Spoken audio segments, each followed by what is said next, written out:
as well. Okay, so I just wanted to say that my task tonight is really, really simple. Because all I've got to do is introduce these great speakers. They'll say really provocative things, and you'll respond by asking questions. That's how it works. Okay? They've got to say provocative things, and you've got to ask questions. Okay? Have I made it clear that you're going to ask some questions? No, say it again, Tony. I didn't quite understand the You're first really time. nice at the end if you ask some questions of these provocative speakers. Okay, so just to put some background on it, Shape got involved in this project because Bridget Telfer, who is here in the middle, suggested to me that they'd found some really interesting images that they didn't know very much about in their collection. And I'm not going to say too much about it because Bridget's going to say that. And she said that she thought Shape might be interested, and I thought, ooh, Royal College of Physicians, they're a bit posh, and they're doctors, and we work to the medical model of disability, and we have mixed views as disabled people about the medical profession. So is that a reason for not being involved, or is that for a reason for really being involved and getting hold of it and getting into a dialogue and into an interesting discussion? And I'm so glad that we did, because I think we've had a fantastic partnership and lots of interesting things have come out of this exhibition. And one of the things we talked about doing was getting some disabled people together to discuss and dialogue these images. And that's why Sophie Partridge is here. And this is Sophie Partridge here. And she was a focus group participant, one of 27 people who work in the creative and cultural industries. And they're very opinionated, actually. And saying fantastic things about these images that they were looking at and talking to each other about, and some really rich dialogue and some really rich ideas came out of thrusting those 27 people together. And I've talked about Bridget Telfer. She's from the Royal College of Physicians. She curated this exhibition. And I've talked about Sophie as being part of the focus group. I've not talked about Professor John Howard, who's on the end, and he's the Professor of American Studies from King's College, London. And he's going to open the batting for us tonight. I was going to say one other thing, but I'm not sure I'm allowed to say it. So I'm just going to whisper in Bridget's ear. I love you, Bridget, marry me. Okay, I can say something about the fact that this exhibition has been nominated for a national award. Nominated. And we'll tell you more about that when we can officially tell you. I think it's a bit of a secret, so keep it to yourselves. But don't be surprised when you see that it's been nominated for a national award. And if we win, that would be great, won't it? Fantastic. We could have a party. Yeah, why not? Yes, we probably will have a party. Probably at the Royal College of Physicians. They do better canapes. And they have slightly better vintage of wine than we do. And without further ado, let me introduce Professor John Howard to talk to you. Thank you, John. Thank you. Well, it's a real honour to be here. I'm absolutely delighted. I'm extraordinarily impressed with the exhibition that's been on display here. And I'm delighted, as clearly everyone else is, that it's getting the proper kind of recognition that it deserves. The first provocative thing I'm going to say, you've set a high bar for us, Tony. The first provocative thing I'm going to say is that the remote? Not just Right. I'm the remotest idea. Great. Well, it's especially nice for me to be here because I'm meeting new friends and lots of old ones, former students of mine at King's College London, and sadly they're going to hear the same kinds of ideas I've been banging on about for years. But Kirsty was very nice to invite me to say just a few words as a sort of context for tonight's discussion around categories of difference, essentially the way in which we human beings imagine ourselves as either similar or quite different from one another. It's that basic, really. And I just wanted to start first with kind of three historical moments, three historical movements, really. And they are First, that moment right after the Second World War, that, remembering the horror of the Holocaust, remembering the kind of unprecedented level of the targeting and killing of civilian populations at Hiroshima and Nagasaki, and this new promise that we all thought might happen around a kind of post-war humanism and universalism. This idea, this moment stressed the sameness of all human beings.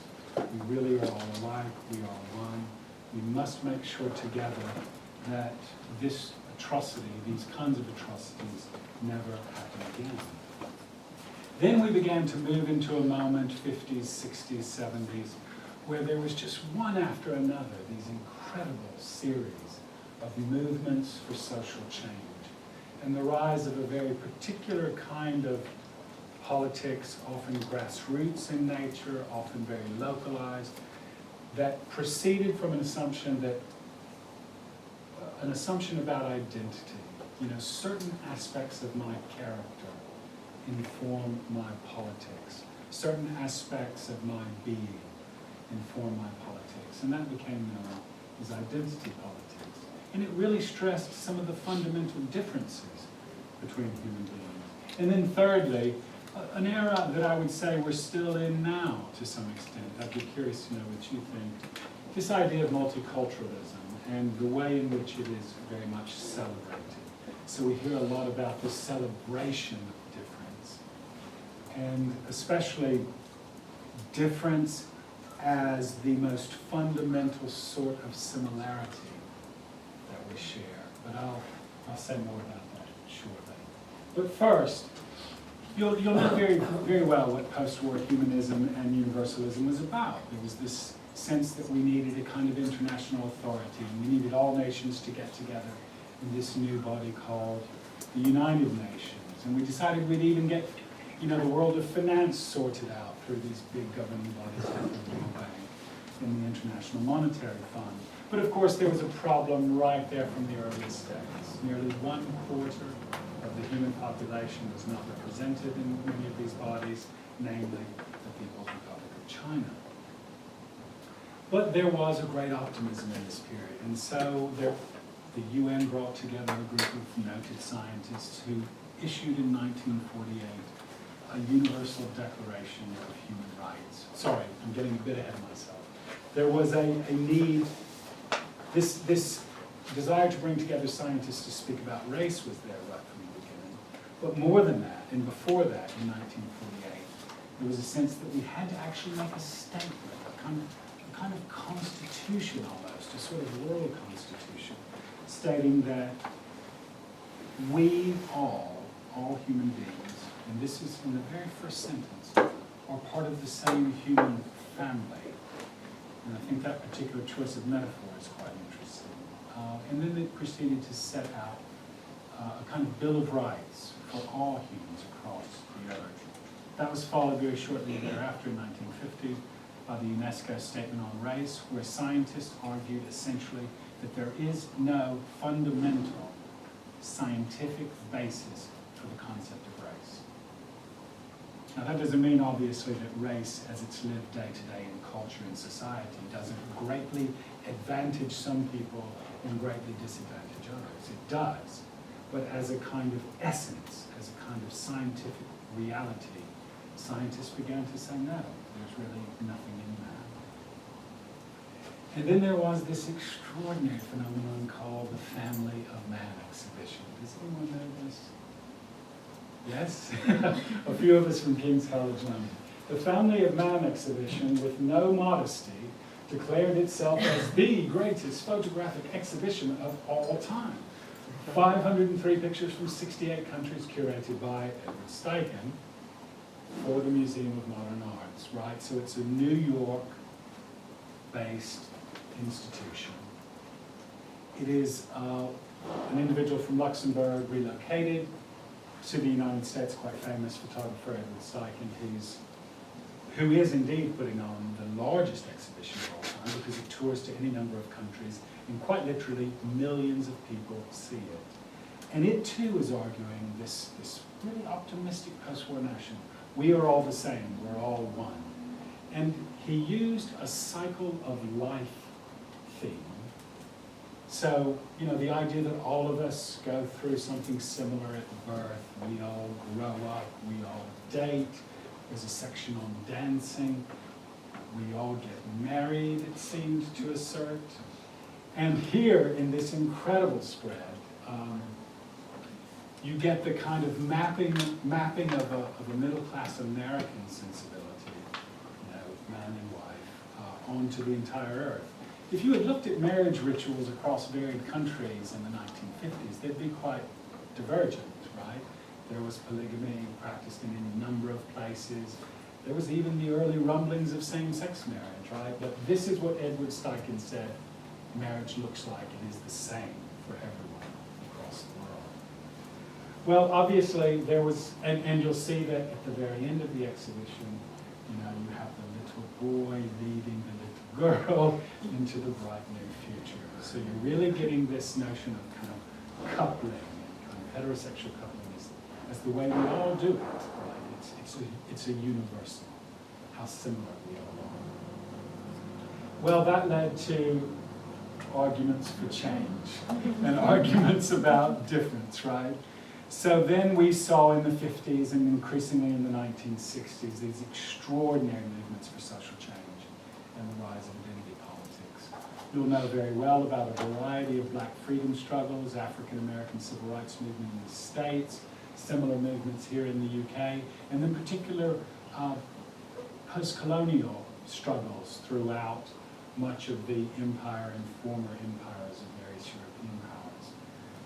There was LGBT organizing, lesbian, gay, bisexual, transgender, and queer rights organizing from the earliest days of the 50s and 60s, though many of us know about 1969's Stonewall riots. Some think about that as the pivotal moment or the emblematic moment in queer organizing. Disabilities rights movements were enjoying a new kind of visibility, a new sort of agency. And of course, then by the 80s, there was HIV/AIDS activism.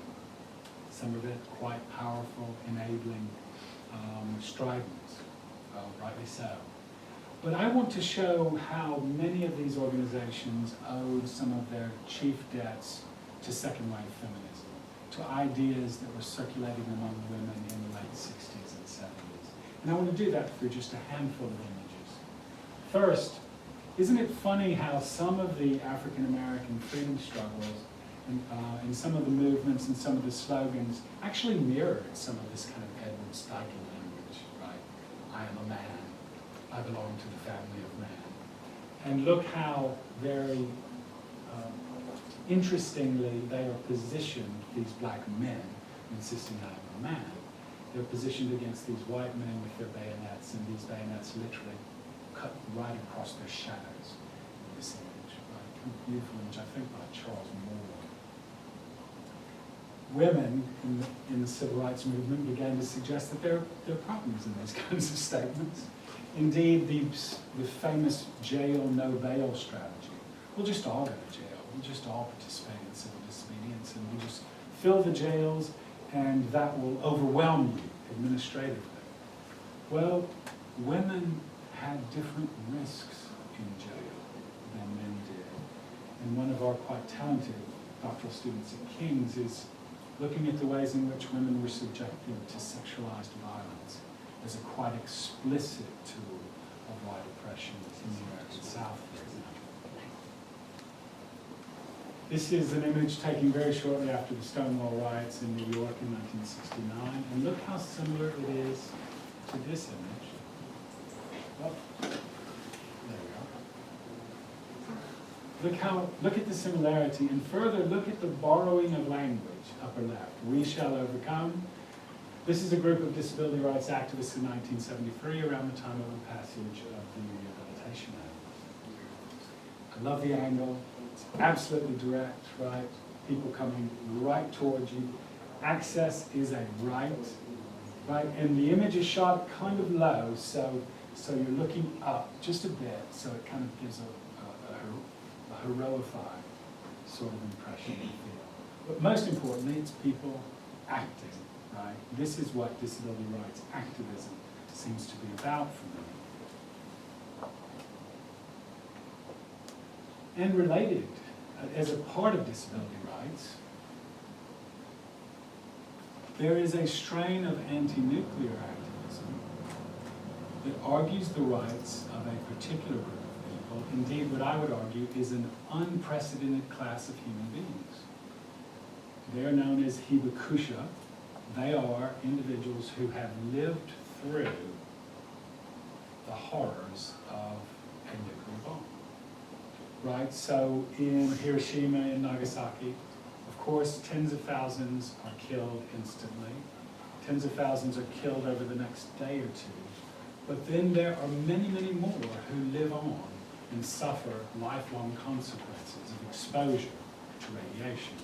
This is a new class of human being called hibakusha in Japanese, but you'll also find them in southern Spain, where the United States accidentally dropped 4 hydrogen bombs in 1966.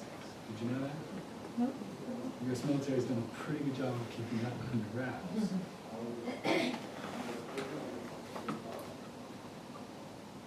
I'm not crazy about Nicholas Nixon's images of people with HIV and AIDS from the late 80s. Many have bitterly complained that the individuals are just that, individualized, passive, suffering.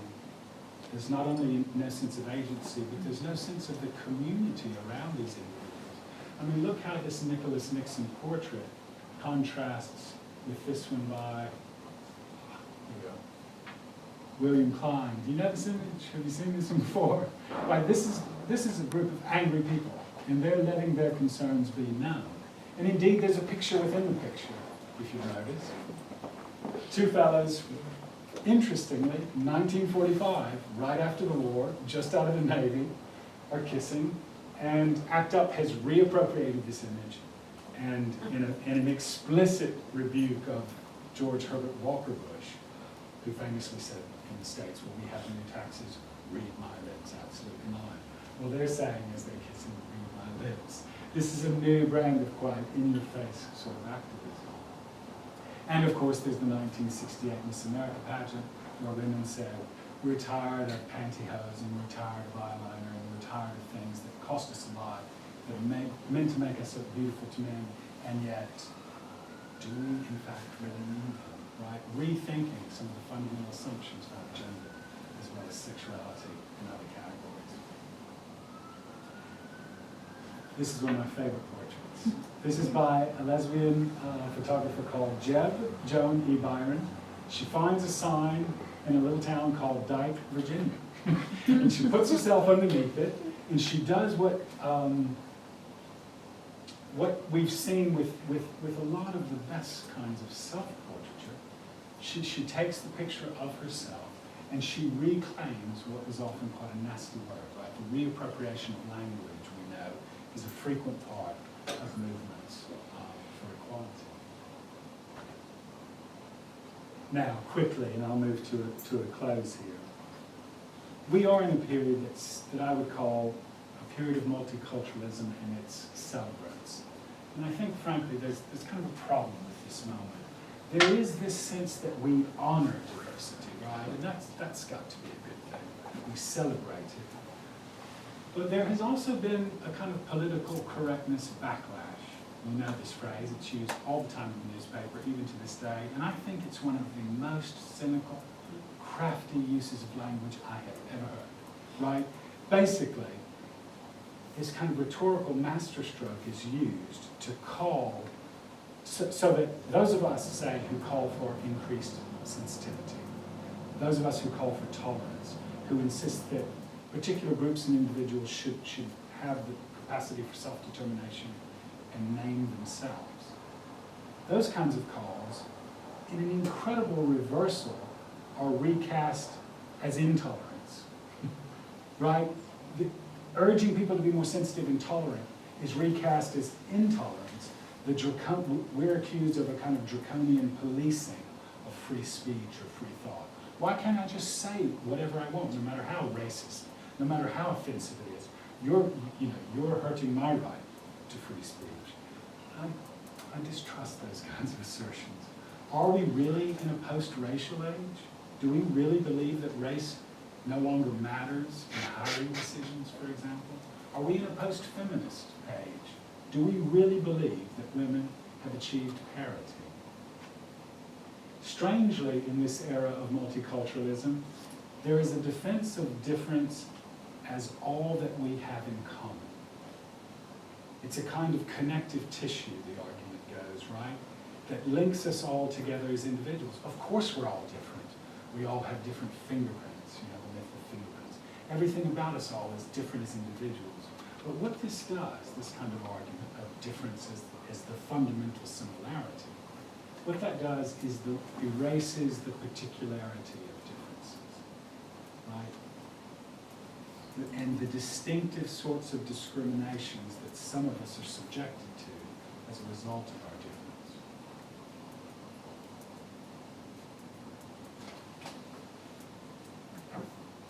Now, the caricature, those who scream against political correctness, the caricature of identity politics looks like this. It's an interest group politics. It's kind of like the pro-gun lobby or the automotive lobby, right? It's very self-serving, self-interested. It argues special rights, not equal rights. You hear that one a lot, right? It will result in undue minority influence. It's narrow, ignoring the common good. And really, these are often really private concerns, best left out of the public sphere. Well, I want to argue that there's still a lot of good mileage in identity politics, and especially if we get back to some of the fundamental feminist roots of what could be a better identity politics. First and foremost, the personal is always political. This line between personal space and public space, it's very blurry, right? And certainly something as seemingly private and intimate as sexuality, for example, is something that we've been legislating about for centuries. It's utterly wrong. And what I especially like about this notion of the personal as political, and what you see in the narratives on the walls that accompany many of the portraits, many of Lynn Wheeler's portraits, is this sense that I must speak. I speak as someone who doesn't quite fit in with these big narratives of saying these big universal narratives. And speaking my own story will demonstrate that. So for example, I might, and this was very common from the 60s forwards, I might say I am white, I am male, and that gets me a lot of unearned privilege in this world, right? That gets me, that opens doors for me, that lets me move in ways that many others don't. But I might also say, I'm left-handed, actually I'm right-handed, which 100 years ago was an amazing privilege, because if you were left-handed 100 years ago, you could be severely punished. I'm HIV positive, and I am temporarily able-bodied, right? None of us is permanently able-bodied, that's for certain. What I like about better strains of identity politics is that it emphasizes agency, it amplifies voice, just as these focus group participants have so explicitly stated, articulated their reactions to these sometimes painful portraits on them. And I think a good identity politics always points out how some of these universal claims are actually quite particular, and they're masquerading as something universal. All rights claims are positioned, and we have to focus on the way in which, though we have differences, there are different kinds of differences. And we don't have to make that a hierarchy, right? We don't have to say your oppression is worse than mine is worse than yours. But we do have to distinguish between privilege, often unearned, and marginalization that comes from belonging to particular sorts of groups. Those bring different kinds of challenges. And therefore, all of these different sets of cultural groups and identity groups I've mentioned have different, but often complementary, political agendas, and therefore, obviously, they need different representation strategies. So I'll just close with an image I quite like, actually, by a painter and a photographer, Chuck Close, but Chuck Close, like the work of Lynn Wheeler and of Sophie and many others, demonstrate what I think of as the kind of best sort of art practice, which enables the artist, the subject, and the spectator to take control, to direct representation, and to empower. Thanks.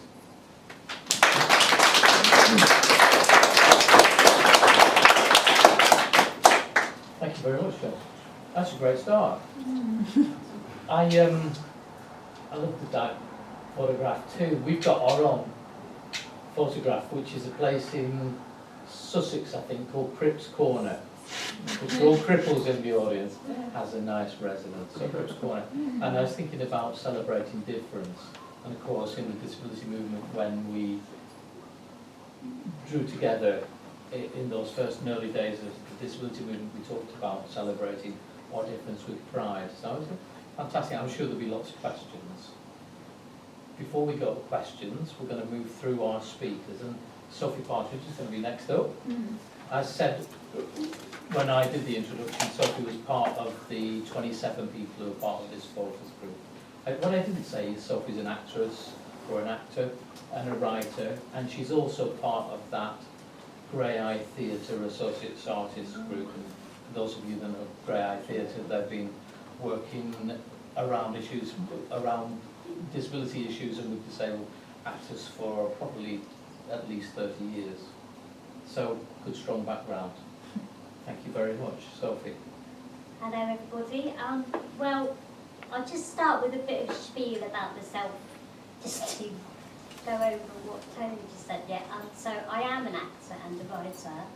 We trained professionally with Grey Eye Theatre Company in 1999 and have since gone on to perform in several productions with Grey Eye, such as the award-winning production of Peony. I've also worked with various other theatre companies, including the David Glass Ensemble, what was known as Theatre Resource in Essex, and the now demised Theatre Workshop Edinburgh, where I played Simone from the Bath in Mara Sard. My writing includes rehearsed readings of Earthbound, a contemporary telling of the Joan of Arc tale, and Fluff, my ongoing conceit. Just Me, Belle was my first commission for Grey Eye, as what was performed in schools as an interactive piece for young people in autumn '09. At the beginning of this year, I co-facilitated a series of workshops for young disabled people as part of the Develop Young Hacking Festival. And since then, I've been in receipt of an Arts Council England grant to develop my solo performance piece. You ready for this, Zane? Song of Semerswak.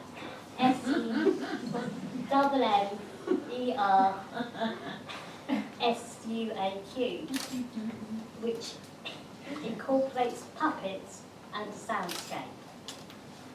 I am a rhinestone roller with Grey Eye Theatre Company, and have a French-Canadian mum, an 83-year-old dad, 2 sisters, 1 brother, various uncles, aunts and cousins, great friends, good personal assistants, and none of these would I be without.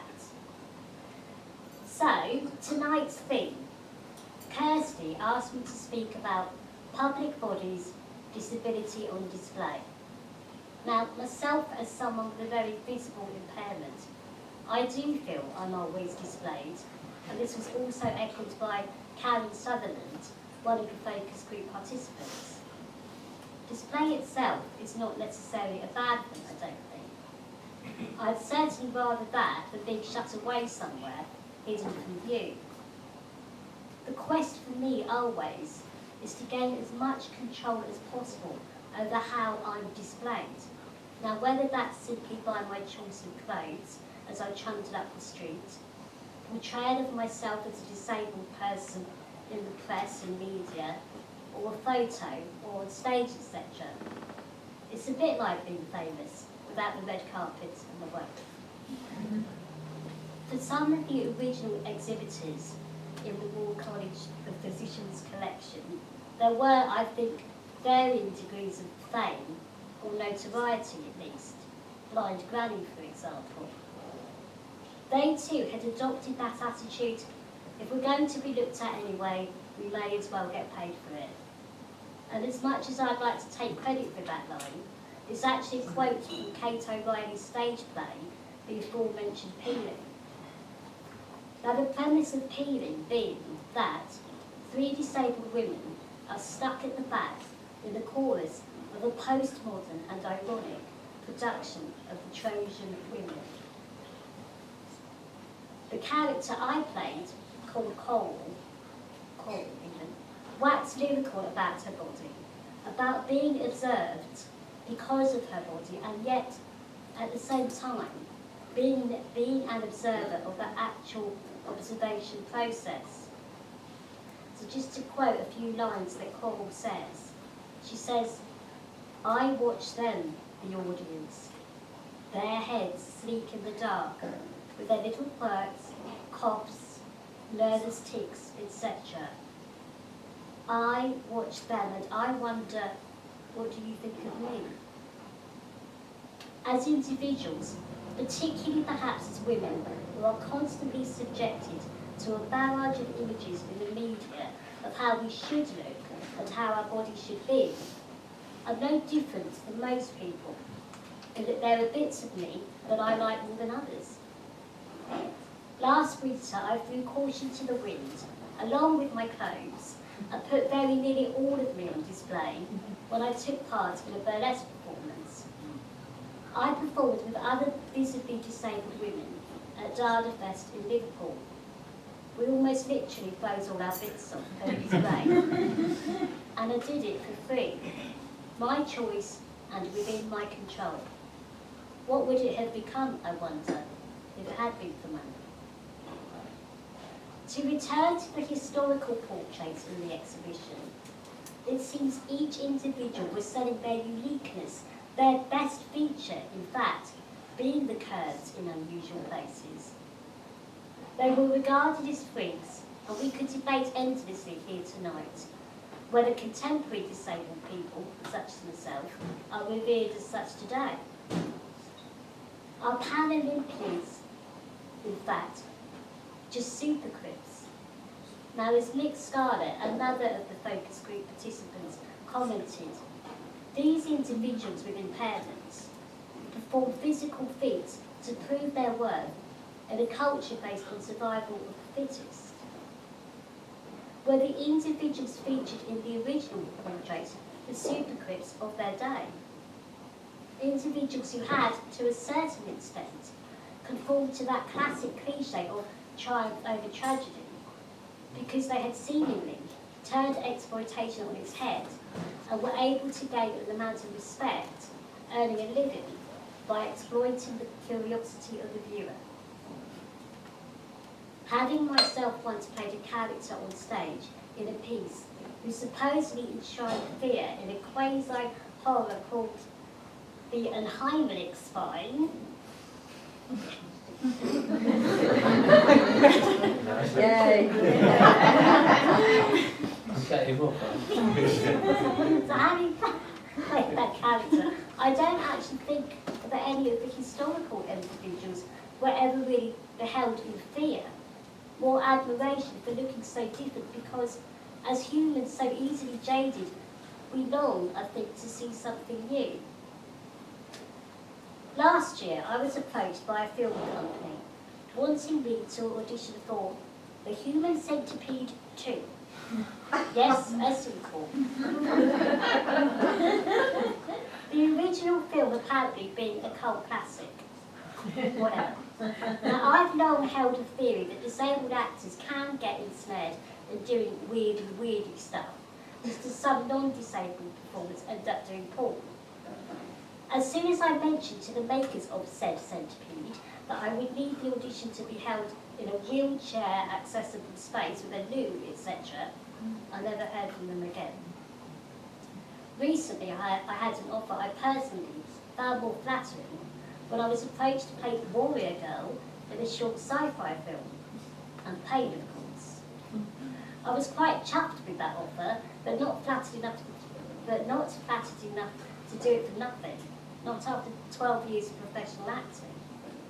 It's almost as if, and I'm sure this could almost be said of the historical portraits, the non-disabled general public want the myth of disabled people's lives and not the reality, which can be quite mundane, like most people's.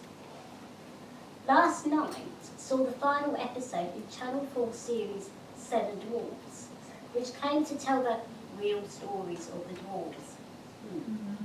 Real stories about seven dwarfs, not an insightful yet humorous documentary about 2 female actors and 5 male of short stature. No, just stories about dwarfs. The sum of their impairments all lumped together, all living in a house where Snow White comes round for sleepovers. Would it have been acceptable for British television to air a programme entitled Seven Blacks, Seven Gays? Again, I wonder. I do feel strongly that what's needed is disabled writers to portray disabled characters in TV, literature, etc. Still on TV, disabled characters tend to be standy-uppies that sit down and are not very bendy-looking. Else, impairment-specific storylines are written by said standy-uppies. Very rarely do I get put up for telecastings because there's no box for me. I'm small, but I have a powered wheelchair, so I can't go in the little person casting box. But because I'm teeny tiny, I'm also outside the lines of the average wheelchair user one as well. It feels like the only time someone with a very visible impairment makes a screen debut is when the TV itself morphed into a literal goggle box with programmes like Body Shock. The modern day freak show comes right into your home, and I wouldn't put my money on the participants being the ones in control of how they're portrayed. But what if you don't look bendy? As Julie McNamara puts it, also another focus group participant, can you still join the disabled club if you're too symmetrical and be accepted as that by the viewing public? In my experience, there's certainly still a lot that needs to be done. Do you want to go first? So in my experience, have the social and the medical model converged? Have they come close together? Are they likely to ever be able to come close together? I'm thinking specifically with regards to the treatment you've received from health professionals. Have you seen new trainees or new medics come through with a slightly better understanding of your experience?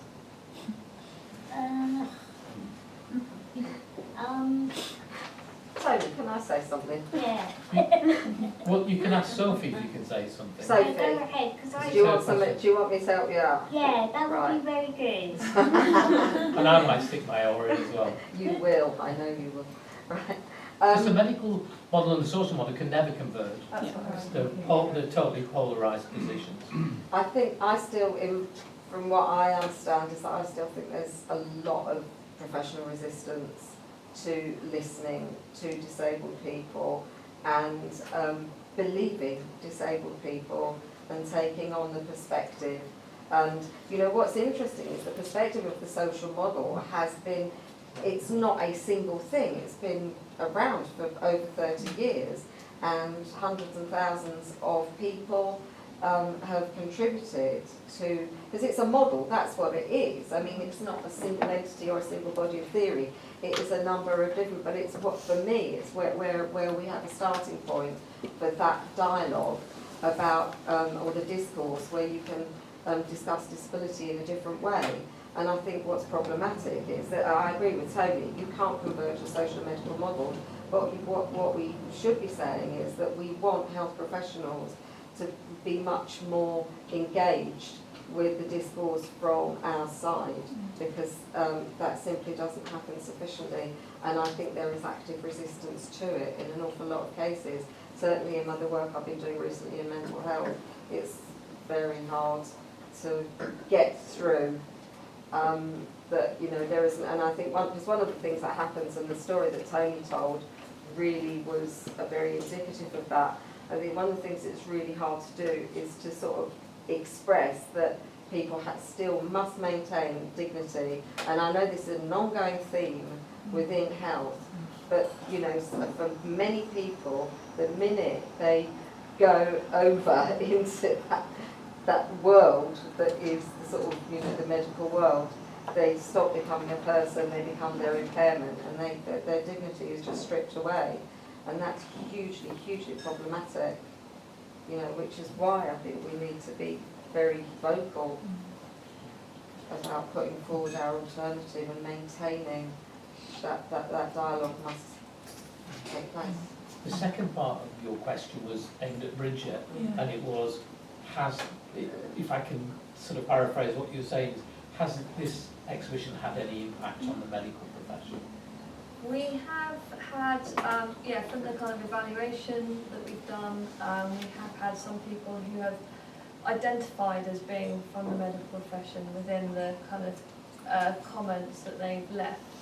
And generally, I'd say, you know, it's only a handful of people. It's quite difficult because we didn't ask people to say, you know, are you a doctor or not? But the ones that chose to say they were from the medical profession, I'd say on the whole there was a very positive response, and people saying that they had ideas challenged and things. We interviewed 2 disabled doctors. Their panels are at the back, and Vishwa Sharma at the back and Thomas Wells on the right, as part of the project. And I have to say that was quite interesting in itself, because they were incredibly hard to track down. And I think there's a couple of things going on there, that there's probably not actually many disabled doctors out there. And from what I was told, if some people that are disabled within the profession, there is, because of the stigma, which is ridiculous within you know, the medical world, they actually might not want to identify as disabled. But Thomas Wells teaches on a course, I can't actually remember which school he teaches for, but he teaches young medics about you know, how to relate to patients, about issues of dignity and self-respect. So I think things are, from what I've kind of picked up from speaking to both of those doctors, things are changing for the better. But I recognise that that's probably possibly a slow journey, and that not everyone embraces it. But I think now for new medics there is more training given and support given on that element than there used to be. I think what I'd say, and you can contradict me because my memory gets a bit hazy, but we tracked down 27 disabled creatives from the present cultural sector really quickly, and we took a heck of a long time to try and find any disabled doctors. The 2 that Bridget have mentioned, I think one was not trained in this country, and the second one had his impairment whilst as a medical student, so he's already on the road to becoming a doctor and continues to practice. You can make your own connections from that. There's a question at the back.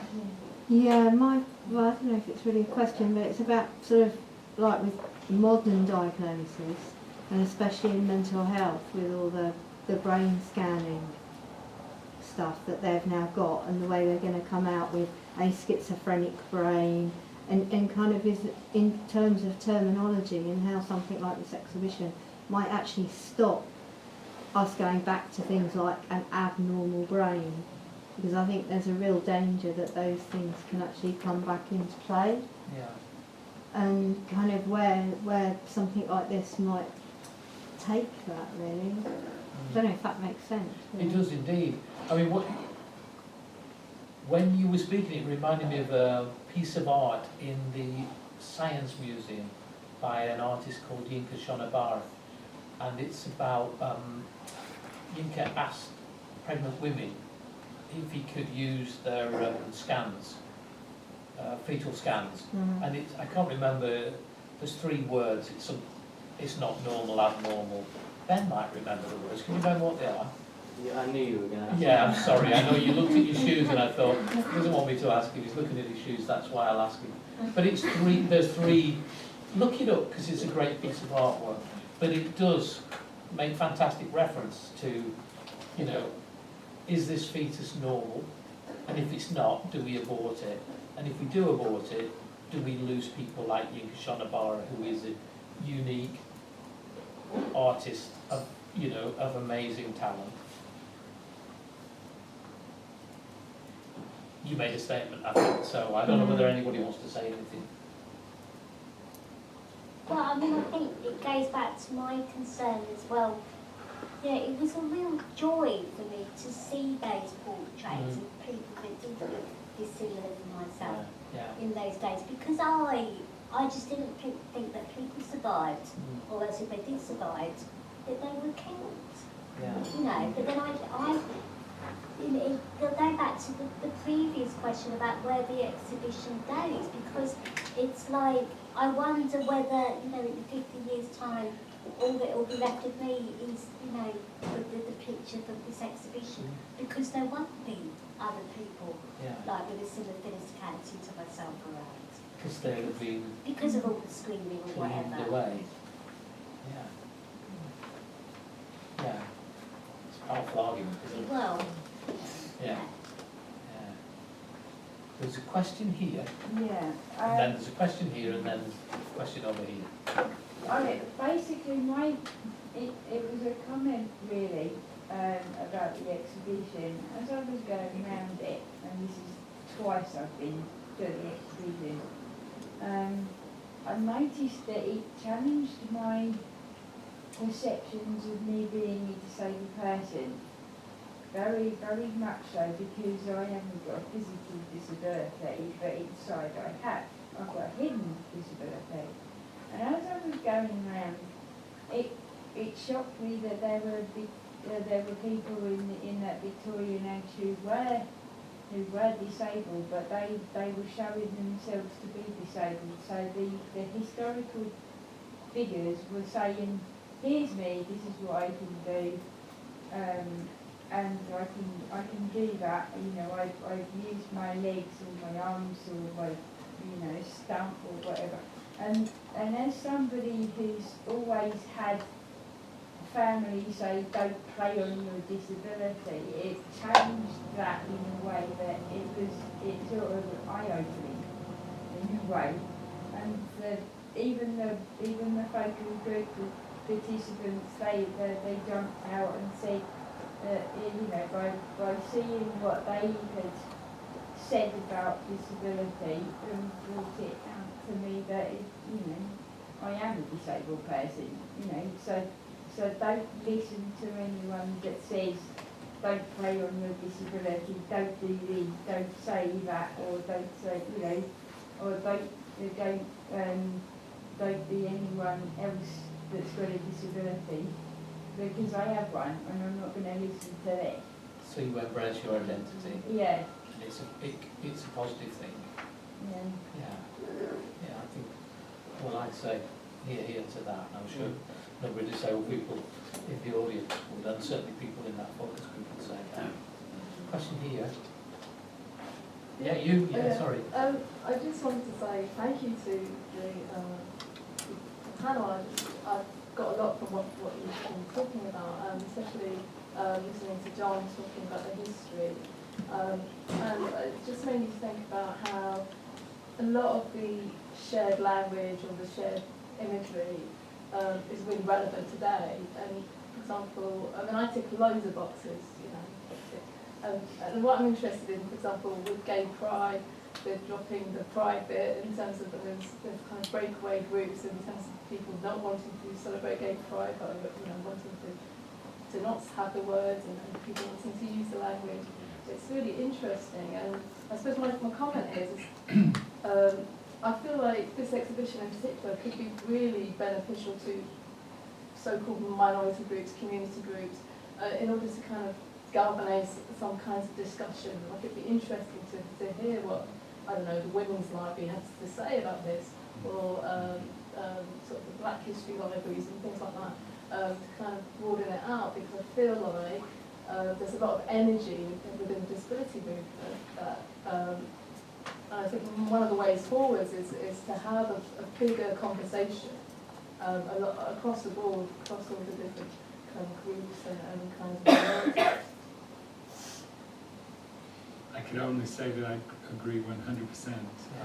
You know, I think a kind of coalitional politics, or you know, respecting the different forms of distinction, difference making, while simultaneously understanding that we have common cause. I'm speaking especially of political cause.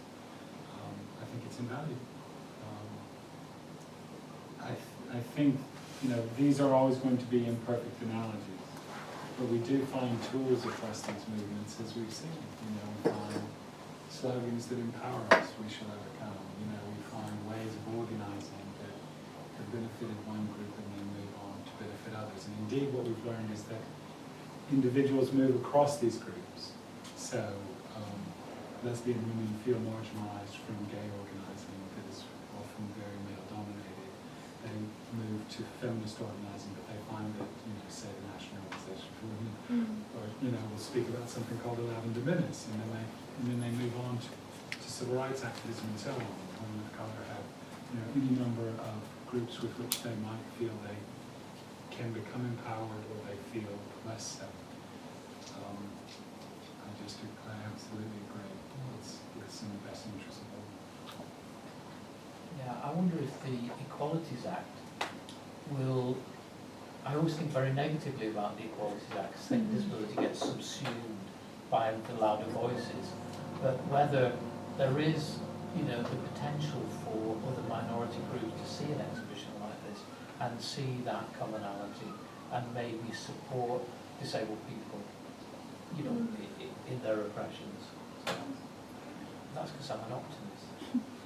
I also think, because we've got a Tory government, then the activism that I took part in as a young person will need to reassert itself. And if it doesn't, then, you know, well, I don't know.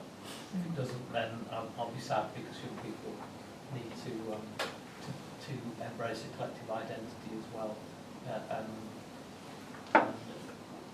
become more active against the sort of messages that we're hearing from a government that thinks disabled people are scroungers, because we don't find jobs very easily because we are discriminated against by potential employers. Anyway, I should shut up because there was another question somewhere, and I've lost where it was. Yes, there's two actually. You and me, please. You go first. Yeah. Mine's a further on this, ladies. It's just the idea that have you found any of things international in you know, in different countries of the kind of colleges of physicians? Have you got any connections internationally, or do you want to take the exhibition? How do you? I mean, I'd love to see it kind of like reaching out to different countries, and like you said, yeah, scope for a larger thing. It's not just different communities within the UK. I mean, we have a Royal College of Physicians in Ireland and Scotland, and actually I have had a dialogue with the one in Ireland about whether it could go on tour to them. And yeah, I'm very open to it going as far afield as possible. Again, I have had some contact with a group in the US who are interested in it. I mean, the issue which it comes down to is money, unfortunately, because it's up to the borrowing institute to be able to pay for the transportation of the, you know, it's the kind of the practicalities of getting it to another venue. But I'm certainly open. What I do want to do now is kind of publicise it more widely as a touring exhibition, and see, you know, and approach people kind of proactively about it. So I'd be really interested in finding out, like, if you found in different countries what their historical documentations were as well, and whether they had any other portraits and stuff like that. Yeah, I mean, the US obviously does a lot of work around disability studies. I have to say that, yeah, I don't have a wide knowledge beyond, you know, outside of this country. I don't know if you do, they'll have a kind of wider scope. But yes, it would be very interesting to see how it fits into a more global kind of look at disability history. But I just remembered right now, I work in Uganda, and one of the things I did just before I left was a fashion shoot, and that was with an albino, completely and that's never kind of been done before in Uganda. So it was like really interesting to know that, you know, like what was going to happen when it was be published. Like the images are on Facebook now and everything like that. And there's no comments or anything yet. So I don't know, like it's been, like that's what I just really interested in that, in the international scope for this. There's a whole football team called Albino United in, I can't remember where in Africa, but it is an African team. There's another question here. Yeah, I just wanted to share feedback from Liberty Festival briefly. I work for Greenwich and Docklands Festivals, and 4 weeks ago we produced Liberty, London's Disability Arts Festival, on behalf of the Mayor of London. And there are two great feedback across the board from the audience that we had on the festival.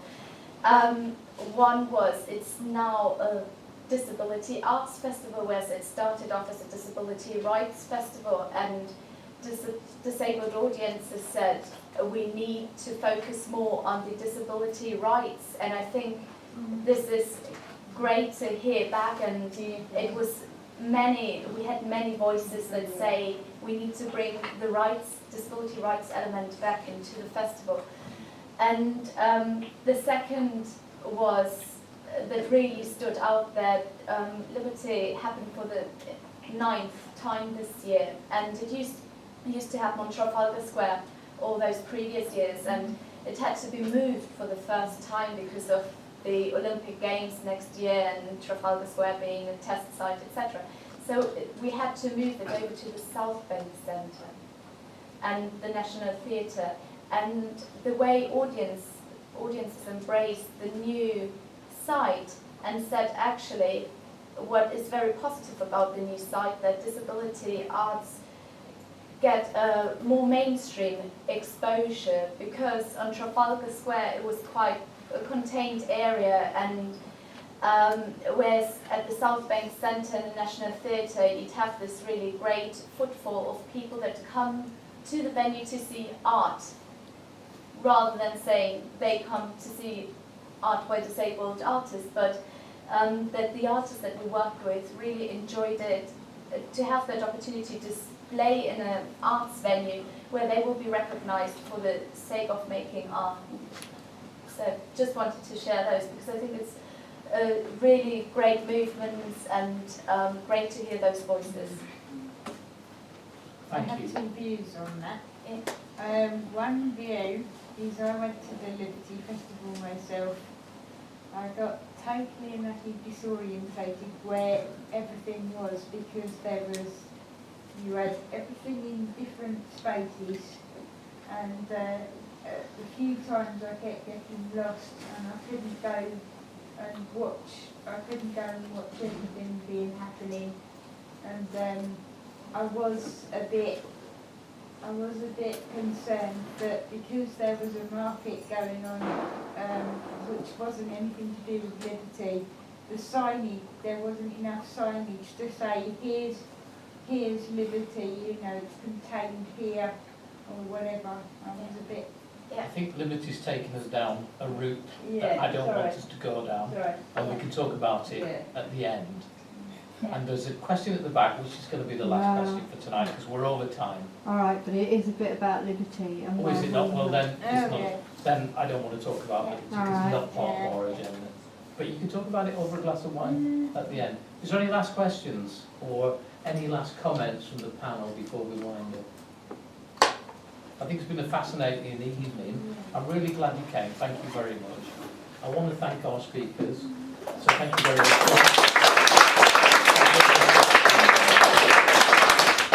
Thanks a lot. It was great. Before we go, I also want to thank Shape staff for setting the room out, getting the wine out, and making you all feel welcome, I hope. And so that's Ben and Kirsty, who stay behind there. And the other thing I wanted to do was say thank you to Kirsty in particular, because Kirsty is leaving Shape very, very soon. So I just wanted to say a particular thank you to her, because she's moving on, but Shape's a bit like the mafia. And once you've been through Shape, we never let go. So you will be coming back, and you will stay part of the Shape Mafia family. And we expect you to make opportunities for us wherever you go in the future. So thanks again for all you've done for us. Or you'll wake up with a horse's head in